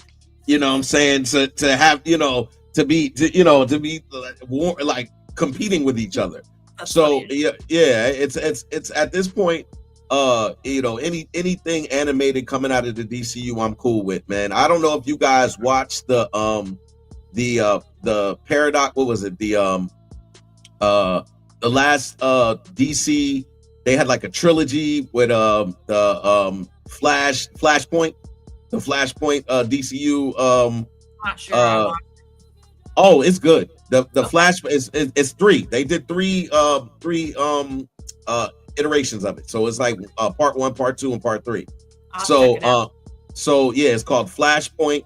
It's on Max for your viewing pleasure. I thought they were really, really good, and so far so good with their animation, man. And Matt Reeves, he just can't fail. Like Batman Arkham. Is it Arkham? No, it's Batman the one that's on Prime. Is that Arkham Knight? I'm not sure. Arkham Knight is a game. No. Well, this is the animated version that Matt Reeves has on Prime, and I don't know exactly the name of it, but that was really good too. Yeah, when it comes to animation, DC's got the game. So speaking of animation, go ahead. Yes. Sorry, I was gonna say, did you guys see that they just dropped another Watchmen animated series or animated movie? They just dropped it. Like I haven't seen it.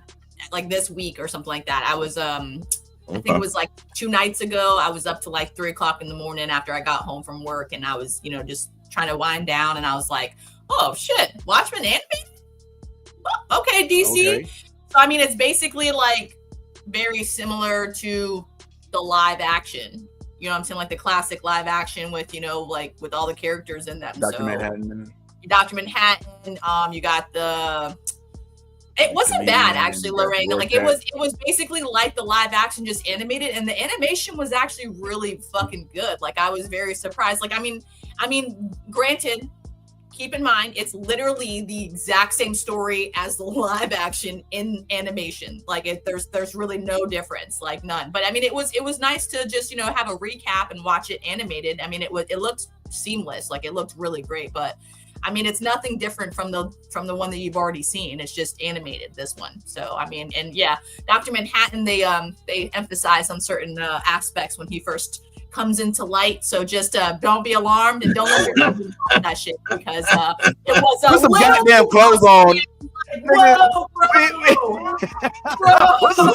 Hey, coming out of TV. Well, you need to see the live action. You want to see? You think that you got a problem with that? See the live action. I have, but I'm just saying, like, I don't know why they zoomed in on that, like when he came. Come on. So just don't let your kids watch it. But you know what I'm saying? It's an adult watch. But yeah, I was like, whoa, and it was like super blue, and I was like, I'm gonna just super blue. It's like glowing. You know what I'm saying? Like, and you're like, what the fuck is going on right now? So just saying, go ahead and watch it. Go watch it with this flavor. That's hilarious. Yeah, I was like, nobody tell you to stare directly into the balls. I was happy my husband wasn't watching because he would have been like, "What the fuck are you watching right now?" Yeah. All right. Well, I will say this real quick. I don't know what happened to it, but I had that Batman comic where Bane breaks his back, throws him off the roof, and it brings Dick Grayson to life, and he basically springs into becoming Batman to try to rescue him after he gets seemingly paralyzed. I mean, the comic ends on a cliffhanger, as all of them do. But it's one of the few. I didn't collect Batman comics like I did Spider-Man comics. I would buy them as I see them, and I judge the book by their cover. But it was definitely one of the more one of the more interesting comics, even though I didn't read all of them, that I think I came across. Real quick though, just to stay in the world of Batman and the world of DC, there's also another project that seems to be coming amongst to the forefront, and that is DC is now talking about a Joker spinoff series, which Matt Reeves, Ty's favorite person, is heading this. I gotta be honest, bro. I'm not loving this idea. I think we're a little Joker heavy right now. We're a little Joker heavy. Okay, Joker's in weight. No, I don't know, but we got a Joker movie that came out that bombed. All right, we've got Joker in the Suicide Squad. We got Joker in Birds of Prey. We've got Joker in the Batman with Robert Pattinson. There's too much Joker shit going on. I think that they need to consolidate all of these Joker projects. I don't know, man. This feels a little overkill, Ty. Reeves probably on this one, to be honest with you, because he's got to save the Joker. Exactly. He's got to save their asses like he's saving them with everything else. So you know what I'm saying? Can he rest for a little bit? No rest for him. Listen. This dude's batting 1,000. He's batting 1,000 right now. Are you kidding me? Like, yo, when you gotta listen. So in terms of baseball, because we're both huge baseball fans, right? Vince. In terms of baseball, if you got a batter who's batting 1,000, do you sit him? Do you sit him in the midst of his hot streak, or do you continue to let him bat until he cools off? I think we saw what happened when Garrett Cole went to the 5th inning. It was a bit much. Wow. There was no hits up to the 5th inning, and then next thing you know, they lose it. So you got to be careful when you got the lead. Sometimes you got to sit on it. Sometimes you don't want to overexert your what you got going for you. Is all I'm saying. Like, look. Even Class A get hit, bro. Nah, man. We in a world. We in a world. We even in Class a world. A get hit, bro. Even we live in America. Yeah, we live in America. We love abundance. We love abundance in America. And let me tell you something. Man. Let me be very, very clear. We just sat here and watched the Penguin. You cannot tell me that every time Sunday comes up, you're like, damn, I wish another episode of Penguin was coming out. That, like, damn, I don't have no Penguin to watch. Why is that? No. You know why that is? I'm gonna tell you why that is. Because Matt Reeves is a genius. That's why. Matt Reeves He's a made us fall in love with that motherfucker. Listen. I'm gonna tell you something. Matt Reeves is doing the one thing that you wish DC would have figured out a long time ago, and that is, I am going to build up these characters to where you actually are interested in them. I'm not gonna just make this. Listen, I'm not gonna make this universe about Batman. I'm going to make this universe about everything that encompasses the universe. So I'm going to sit here and I'm going to give you a backstory on the Penguin that you never asked for. And then I'm going to make you love the Penguin like you never thought you would. I'm going to give you a backstory of the Joker, and you'll love the Joker like you never knew you would. I'm going to give you a backstory of a Victor Freeze and make you love him like you never knew you would. Clayface, whoever he decides to Bane, whoever, we're going to create the universe and immerse you in the universe, and then we'll bring the hero. Because again, if I bring all of these sub characters and make you in love with the sub characters, then when I bring the big screen, bring them all to the big screen, now you're familiarized with these characters in a way that you're now interested in seeing them on screen. Everybody on this show has said it before. Why are they always making it about the Joker? Because they didn't have anybody else that they showcased to talk about. So, like, if you would have sat there and showcased Bane like they did in Batman Begins and everything like that, when you showcase these characters, there is a more interest. You make the audience more interested in the storyline, and that is what we're going to see. This is a new Joker. Yes, we have had versions of the Joker. We want to see. Everybody knows to this point that everybody, when you look at the Joker, Heath Ledger's Joker is regarded as the best version of the Joker. As me, I'm still a huge Jack Nicklaus Joker fan. I thought he embodied the Joker in a way that made it comical, that made it thing. I think Heath Ledger was more of an eerie Joker. He was more of a like, you know, like you knew this nigga was really straight up loony on a different scale. But this version of the Joker, we don't know how this is gonna come across. But what I do, go ahead. That's the problem, though. No, go ahead. Who is that? No, go ahead. No, that's the problem. No, go ahead. Okay. I don't know who the actor is, but I don't even know if this is this. I think. This I know who he is. Yeah, the actor is. I was looking up. It's Barry I don't know. I'm not gonna say his last name right. It's another British actor. It's the guy in Eternals that like was fell in love with the black chick that was deaf. Yeah. Oh yeah. The dude. Oh my God, he played such a good job. He did such a good job in Eternals. The problem is sometimes a successful show, it's not just the writing, it's not just the acting, it's also the timing, right?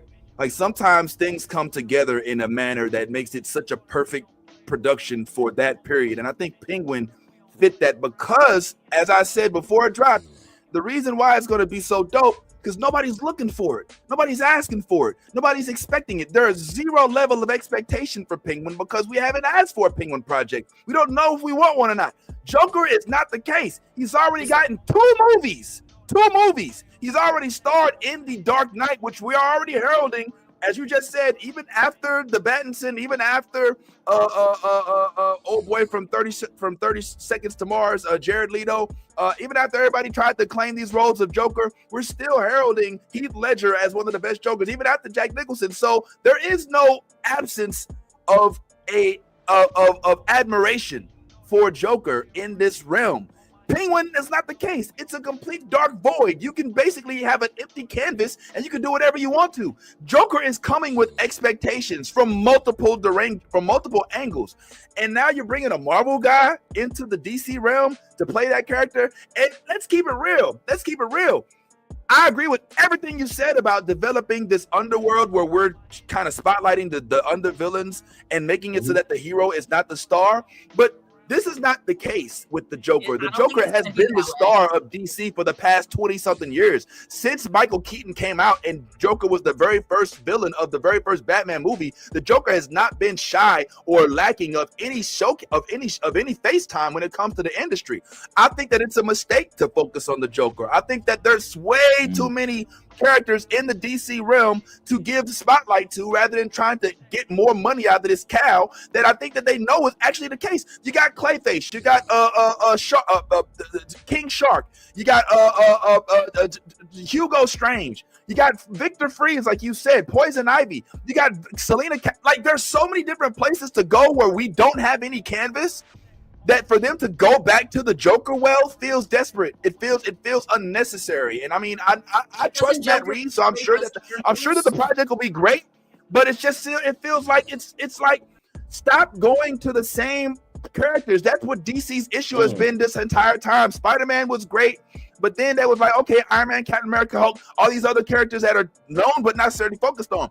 Stop with the DC. Stop with just the Joker and just Batman. Like that's what made Penguin dope. We were not expecting him to be so crazy, and we were not expecting it to be so dope. We had those expectations for Joker. So if it falls below our expectations, you know, comic book fans gonna shit on it, and I think that he's setting himself up for the shit on. I think you made a fair point, but I think you also have to pay attention to what you just said. You said that the reason that Penguin was so good was because we didn't have any expectation for it. And I would disagree with you. I think that the reason that Penguin was so good is because the characters and the writing was so good. It wasn't just because we didn't have any expectations for it, because there's a lot of stuff and properties that we don't have a lot of expectations for. It just depends on how good it turns out. This turned out really, really, really good. So good that there are going to be multiple actors within that property that are nominated for all type of acting accolades and awards. Not only that, but Matt Reeves probably will get all accolades for the directing and the writing and all of the other stuff that goes along with that. I think the real reason when you talk about timing, why this is such good timing is because it's coming off of a huge success of Penguin. Like when you have the level of success that he had with that property, now the expectation for all of his projects is going to be high, because now, like when you see what he's capable of, people are going to be looking to this Joker project to one up all of those other things that you were talking about. The Joker, the Joker, it will. I think it will. And specifically, I'm gonna tell you why specifically. I think what we enjoyed so much about the original Joker, and I'm talking about the original Joker movie that was done by what's his name? That just did the Joker 2. What's his name? The Joker 2. Joaquin. Okay. The reason we enjoyed, well, I know I enjoyed the first version of the Joker was because it was based in a real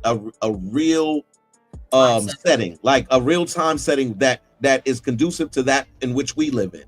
So I could relate. There was a lot of relatability to the character and the woes that the character went through. So it was, and again, Joaquin acted his behind off in that very first one. It wasn't a musical. It was more about the acting. It was more about the story. It was well written. It was good. It was good to go. I honestly think this is going to be the same texture of a series. I think it's going to be based in the same realm where we just saw in Gotham, in Arkham, because he's in Arkham. So that means there's a very large chance that you see reoccurring roles from maybe a Sophia, Gigante. Maybe you see Catwoman. Selena Kyle shows up. Now you introduce her into these other properties in the same universe, and there's a chance that you see Pattinson at some point.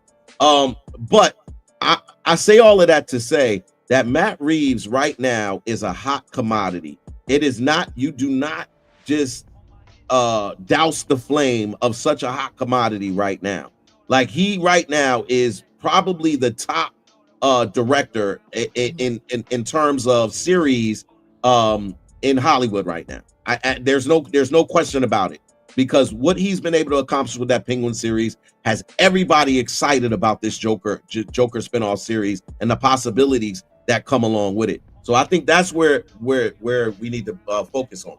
And also just think about it this way too, like he has a strong cast, and that also made the series that much more. I mean, this specific character right here that's going to this guy that's going to be playing the Joker, he's been in a lot of different movies. He's got range. Like I love this dark. He's really dark. Yeah. He's fucking weird. Like his range. Like if you've seen Saltburn, you'll understand what I'm talking about, because that fucking movie was weird as fuck. Yeah. It was weird as fuck. Don't watch it. On Prime. Don't watch it. It's not just Vince, do not watch it. I don't even want to hear what you're gonna say if we ask you to watch it, and then you come back and tell us you watched it. You'll be like, what the fuck, y'all? That's some fucking weird shit. Just saying, it's out there. He's like licking cum in a toilet. It's whoa, what the fuck? Oh wow, I wasn't ready for that. I mean, that's what he went. That's what he was doing after. I mean, it's weird. It's super out there. He's like an obsessive. Oh wow. It's out. That the movie's fucking weird. That movie's super weird. But wow.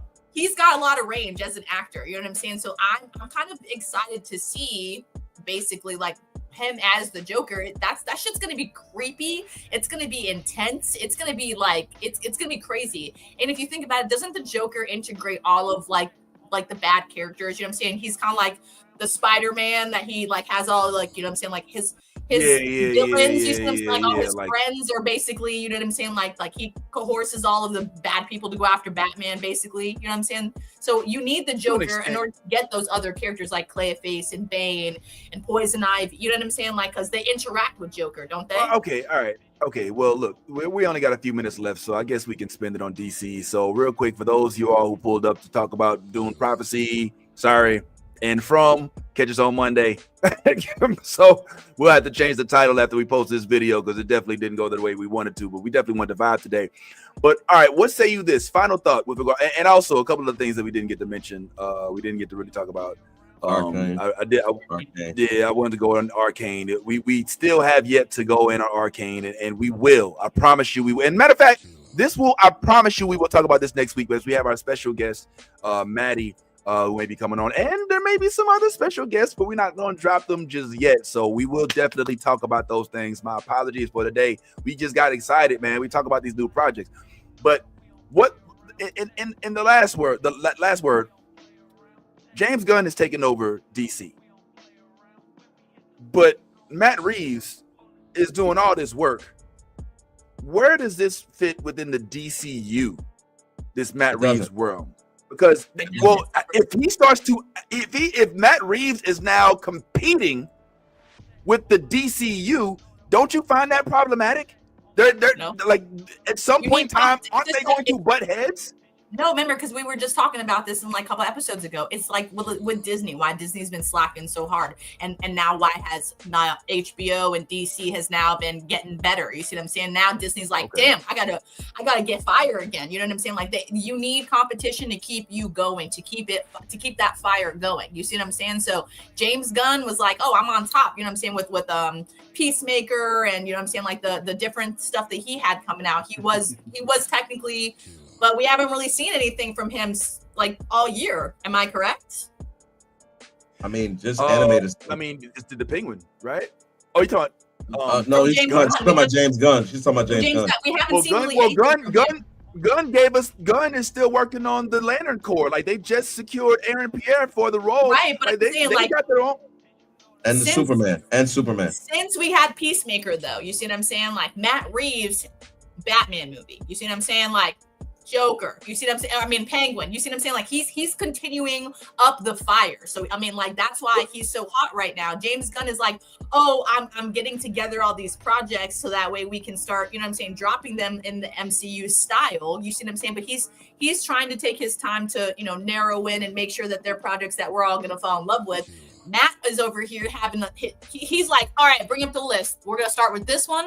Then we're going to go with this one. You see what I'm saying? He was already prepared for what he was going to be doing. And that's why it's just gas after gas. So I don't know. I mean, that's why I think like James Gunn is having to put out lanterns and you know what I'm saying, he's having to compete now and like, oh wait a minute, he is not the DCU, I am the DCU, he is the one that's, you know what I'm saying, so that's what I think it is, that brother, you know what I'm saying, brother and brother fighting off of each other, trying to be, I look hotter in this shirt than you do, watch, you see what I'm saying, like yeah, iron sharpens iron type thing. If DC is now in competition with itself, then that's going to bode well for DC. What's up Ty?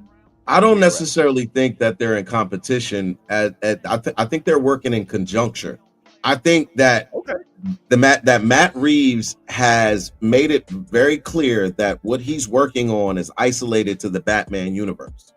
So that is a project that he is working on, which allows James Gunn to work on alternative projects such as Superman, Green Lantern, Hawkman, Black Adam, if that's what he continues to want to go in that direction, Flash, all of the other DC representatives, he can focus on them as Matt Reeves develops and builds this Batman universe that at some point DC is still making money off of. Let's be very clear off, maybe not the DCU, but DC is still making money off of. So when you have an entity like Matt Reeves who is focused on building and developing this universe, it allows you the freedom to not have to worry about one of the larger characters in DC. That's a good point. And that's what I think is really happening. I don't think it's competition. I think James Gunn is a fan. I think James Gunn is a fan. If anything, he's like, yo, this dude is doing something that DC wasn't even able to do, which is bring back this allure to the universe of Batman, because there's been so many Batman properties that have been done over the years that it was kind of at this point getting convoluted. You're like, I don't even really Like we got the Affleck guy, we got this guy, we got that guy, we got this, all these different Batmans. So now you're creating this universe that there only exists this. This is what exists. This is what it is.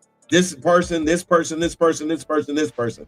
So from a developmental standpoint, I think they're all doing what they wanted to do. And I think James Gunn is able to focus on the things that he enjoys, the things that he grew up loving, the things that he wants us to become thing. He's working on the Superman movie that's going to drop soon. He's working on the Lantern project, the Lantern Corps project. Peacemaker is still a thing. Whenever that decides to drop, that's still a thing. So, my man. All right. Well, listen. To the Frumily, our apologies if you pulled up ready to talk about Boyd, but we will make it up to you this Monday by joining the live broadcast with Anthony at the Movie Blog. Also, stay tuned for some other interviews that we may be conducting, and make sure y'all set that clock for next Saturday around the same time when we do this again. On behalf of myself, everybody who tuned in, especially Yas, Bad Ty, and all our other, and shout out to Steph as well. Steph is doing big things out there. She ain't been on in a minute, but she just performed for Beyonce and Kelly Rowland and winning a bunch of shit. Like, it's just out there doing big things. So big up to you, Steph, and everybody else. Thank you for joining us along this route. All the comment section's been on fire. Normally, Ty will give you a shout out, but we got 10 seconds left. So I'm just going to say, hit that like, subscribe button on the way out. All that stuff, and be all things except you ain't being yourself, you being faking, and all things like we always say. Go ahead, let that geek flag fly. Like, take them. I love the new blurred order. I love the new blurred order. You should too.